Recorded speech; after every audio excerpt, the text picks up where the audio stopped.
Hey everybody, it's Rodney Off here with the Park People Podcast. I'm the publisher of PRB Plus magazine. I am here with Dr. Ted Smith, who's a professor of environmental medicine at the University of Louisville School of Medicine, and he's also the lead researcher on what we're calling the Greenprint or the Greenprint Charter, which is a really unique concept of a kind of a reclamation, maybe if that's the right word, of the downtown cityscapes and open spaces in the city of Louisville, and kind of how they're doing this, how they understood it, and whatever. And there's an article about this in our February issue that goes in great detail. So hopefully you get to read it. But Dr. Smith, welcome to the podcast. Thanks for Great. taking the Thanks for time. having me. Thank you. Yeah. So if we could just start at the beginning, usually a good place to start. And the Greenprint is an amazing initiative from what I've read. How did it? If you give us a little 30,000-foot view of how it came about and why we're doing it, or why you're Sure. doing So it. yeah, so I think there's really two major forces that converged that made this Greenprint work possible. One is, the COVID-19 pandemic, and we know that many cities across America still have not really recovered from the great emptying that they all experienced. Now, many cities have, and it's a sort of an academic question, like what are those factors that worked in some places, that didn't work in others. But Louisville and a whole bunch of cities in the Midwest, quite frankly, are sort of still in the recovering from that great emptying. And so there's a need. So the sort of burning platform is, how do we revitalize downtown? What are the tactics? And what are we going to lean on to really get folks excited and interested in being in our downtown? So that's one factor. The other was just really sort of serendipity for us, and that is our research organization had 8 years ago put together the largest clinical trial of greening intervention in the world. And this was in 4 urban neighborhoods in South Louisville. It's called the Green Heart Project. And we proposed to the National Institutes of Health and the Nature Conservancy that what we really need to understand is how nature is affecting our health. Like what exactly is going on, that we see these tremendous health benefits for people who spend time in nature. So we put this big project together and got it done. We did baseline data for essentially 4 neighborhoods with 22,000 people in them. We recruited 1,000 people to be in a clinical cohort. We then planted a bunch of stuff in some areas and not others. And then we followed these folks. We follow them every 2 years. We'll do it for as long as we're funded. We found that there were biomarkers of health that had changed in the area that we planted. This is the first time we've been able to be in a position to say, yeah, the only thing we changed was the amount of greenery in this place. It's the only thing that changed in these neighborhoods. And we saw a health effect, a large, statistically significant health effect of inflammation reduction in the area that we planted. So in science terms, that means we've demonstrated cause. Yeah. Because what were some of those, before we skip forward? Yeah. What were some of the biomarkers that you said? I think I heard you say inflammation. Yeah. What did you measure there? We have a whole panel of biomarkers. The research is really focused on cardiovascular disease, heart disease. That's what the research is focused on. There's a lot of published papers that say spending time in nature is good for your cardiovascular system. Sure. But in terms of like what changes when and how does it work, that really isn't well understood. So we have a whole panel of things. Now, you might expect if you're studying heart disease, you would see that over time, right? Mm-hmm. So heart disease is one of those more or less silent killers of most people. And so, but it's the number 1 killer of humans. And so it is the thing that most of us will die of. And so it's a high value marker to look at, but it takes time. And so, we recruited people in their 30s and 40s and some in their 50s. But for heart disease, it really sort of balloons in later years. So I'm telling you all that because we're waiting to see what some of the effects will be on those downstream, really high value endpoints. How many heart attacks will there be? How many strokes will there be? How much longer will somebody get to live, right? Those are things that we can't answer for another 20 years-ish. Now, we did get results in some of our measures in the first year after planting, and those results were in markers of inflammation. Specifically, the thing we reported was that we saw a reduction in what's called C-reactive protein, which is a major, well-studied marker of inflammation. And so when we planted all those trees and bushes and all that stuff there, somehow it improved immune function for people who lived in that area, so much so that their chronic inflammation levels dropped. And if you look at the data we have on CRP, on that inflammation marker, it doesn't go down over the course of time, right? It only goes up. It's like blood pressure. It really only goes up. And so it's important and it's relevant to know that we're taking this heavy science, clinical science approach to studying nature in cities. And so that was that other force. We had a whole bunch of experience from doing this work. And then somebody said, well, how do we do this work in other places, not just those 4 neighborhoods? And, we had a city, where it was like, well, gosh, we need something to talk about, something that's interesting. And so, that's really then our approach to say, when we do planting in downtown, we're going to use evidence-based practices that have come from this other work. Mm-hmm.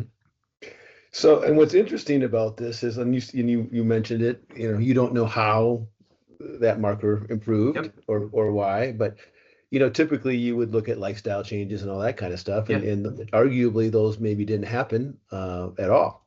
Right. Like the biggest thing you could potentially do to move that marker may not have even been present. Now remember, in many cases. Remember we had a control group. So which makes this a very important study, because when you say, oh, maybe their diet changed, maybe something, other things changed in the way. Right. Well, those other things also changed for the control group. Right. And so if we can see effect that is just isolated to planting all this stuff, right, relative to the world, like we actually had a pandemic in the middle of the project, right? We had to re-baseline everybody, and so we actually saw the health effects of the pandemic for both populations, the control and the treatment. But then above and beyond that, we got this effect of the planting. Right. Okay, so let's just move the ball forward just a little bit. So, we know what we're doing, we know kind of why we're doing it.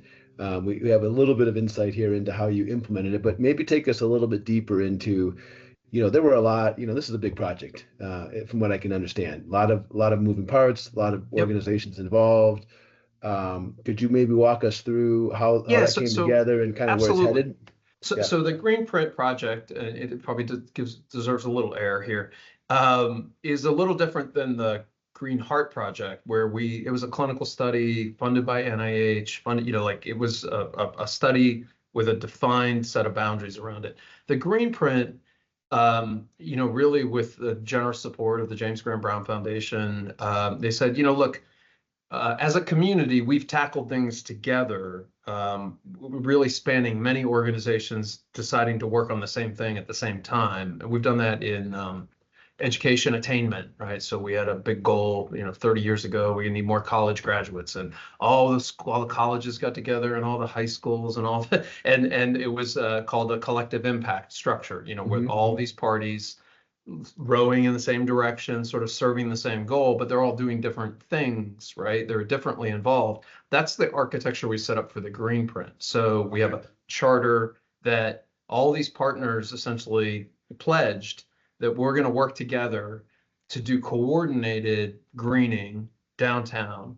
And we're going to work with the university for any evidence-based, any measurement stuff. We'll do some data collection, we'll be a little nerdy about it, so that when we're done with this work, we can say, this is how we change downtown. Now, of course, many people are like, well, I just want to see more people, on the street. I want to see more people spending time. That'll be there. But then the other piece will be, well, how much cooler did you make it? How much did you attenuate the noise? And we will, at the end of this project, because all of our partners pledged that they would be, they would help us, looking at data, they would help us make accommodations for different kinds of planting schemes. So we're in it together as a group of organizations. Maybe there's 25 organizations that have signed on to the charter right now.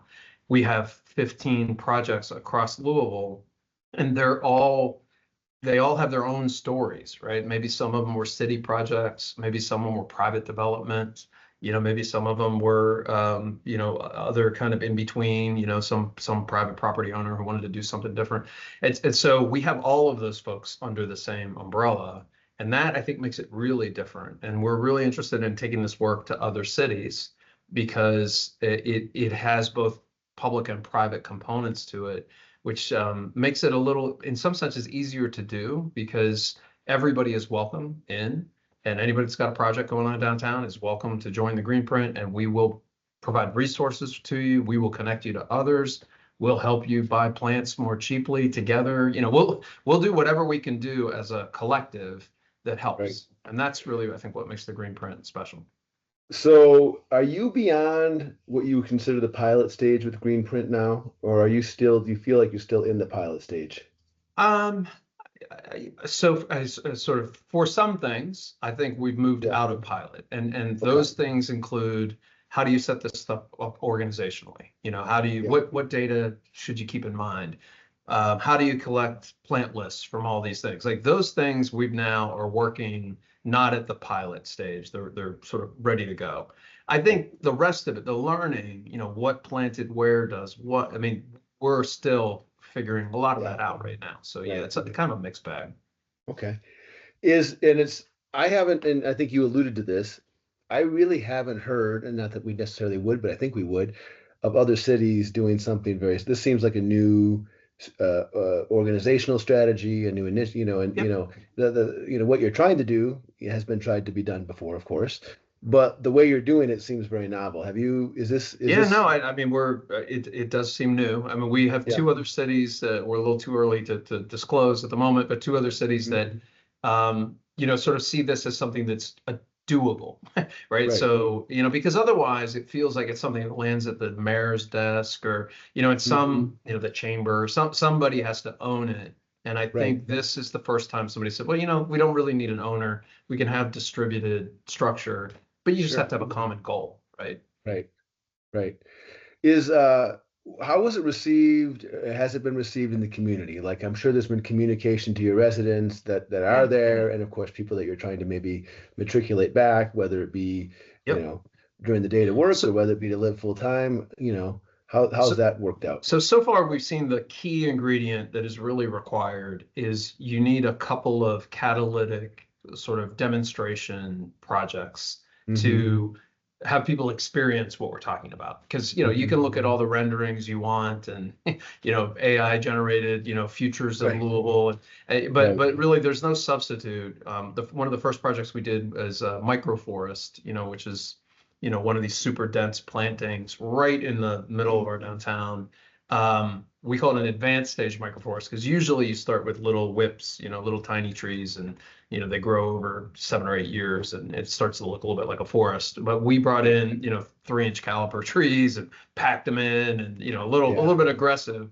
But then you had an instant microforest, and that was so well received that it helped us then have conversations with the next 3 sites. Right, because we could go meet at the microforest. We say, this is the right approach for this site. It may or may not be the right approach for your site, but this is how we do the work, and they can touch it, and they can see it. Right, interesting.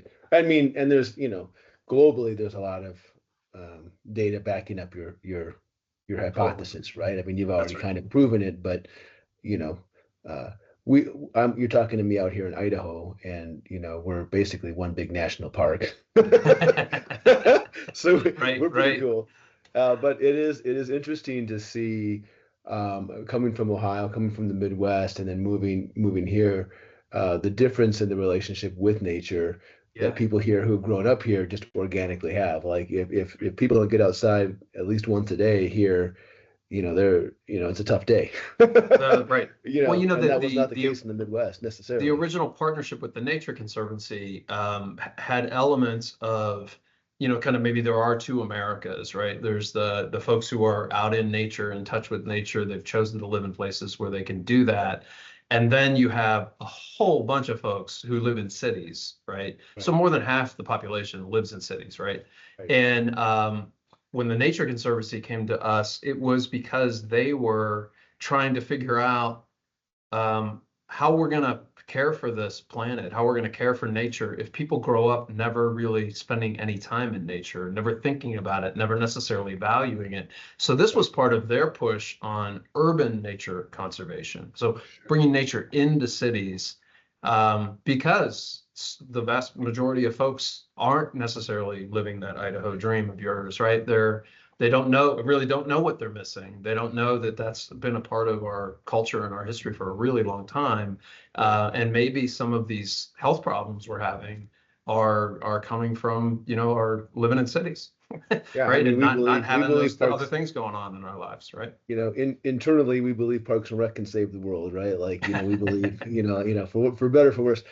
What advice would you give? We ask this question every time. We get all kinds of crazy answers, but the hardest step is making that first step, right? Like, so what Yep. advice would you give to anybody who hears this, sees this, watches this, reads this, and says, what we want to get going in our town?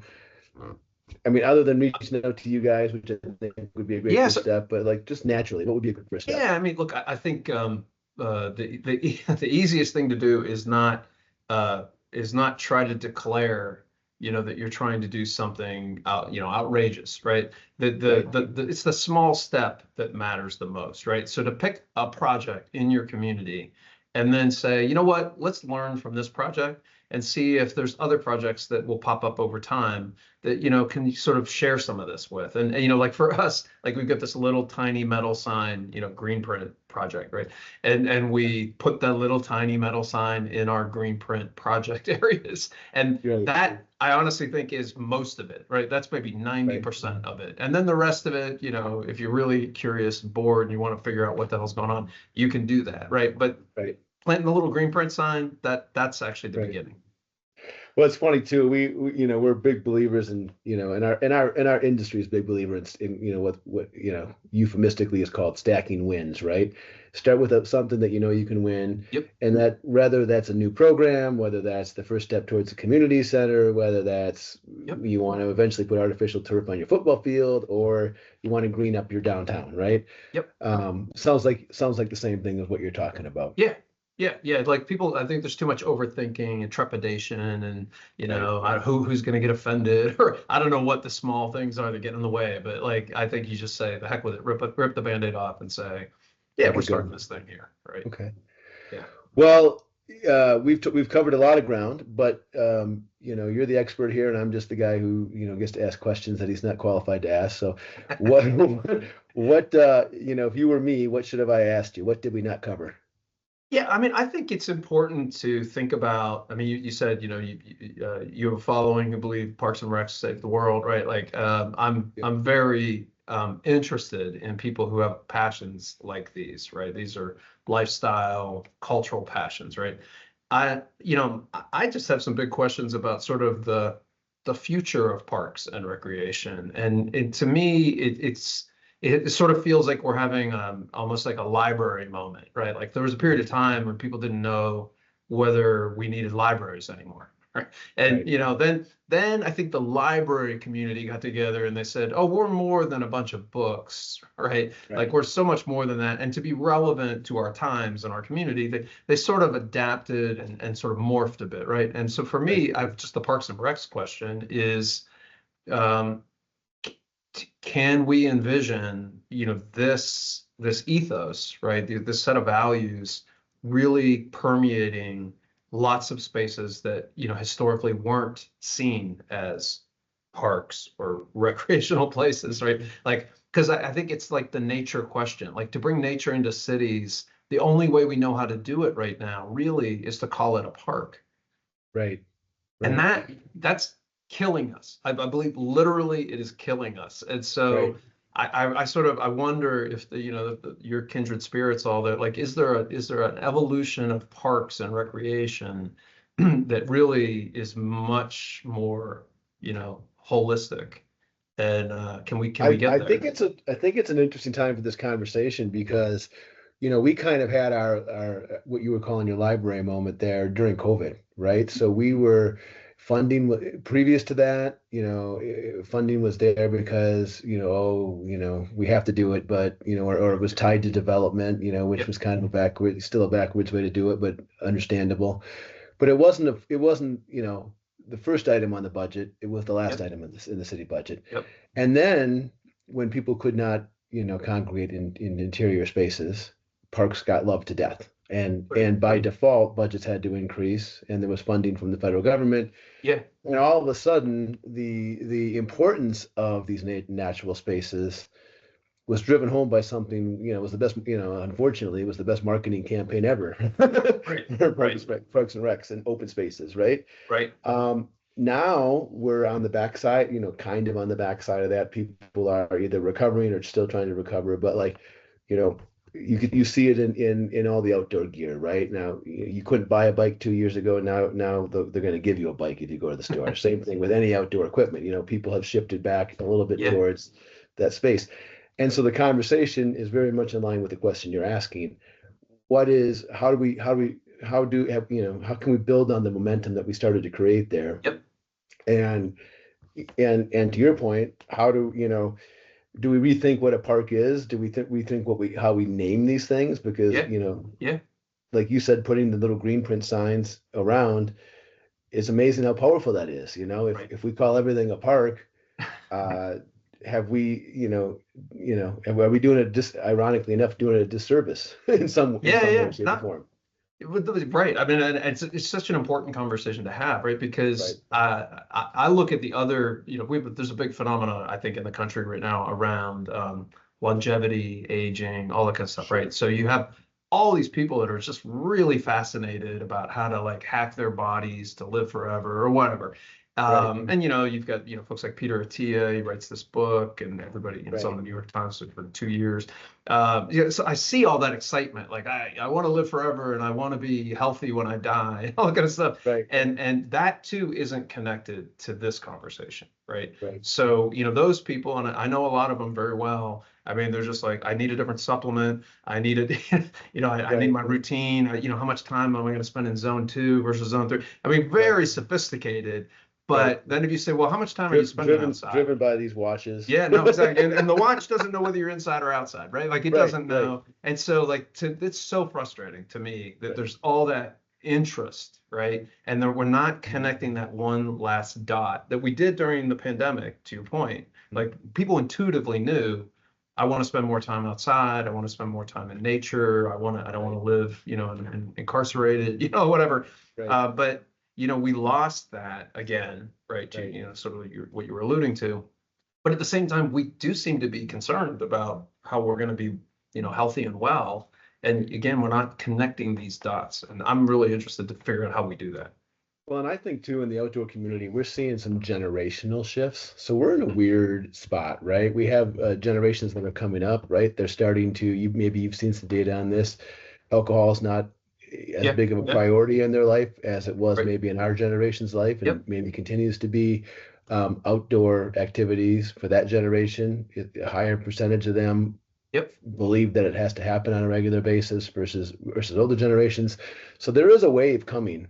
That's wishes they had more of a say now. But eventually maybe will. So like again, we talk a little bit about bridging that gap, right? Yeah.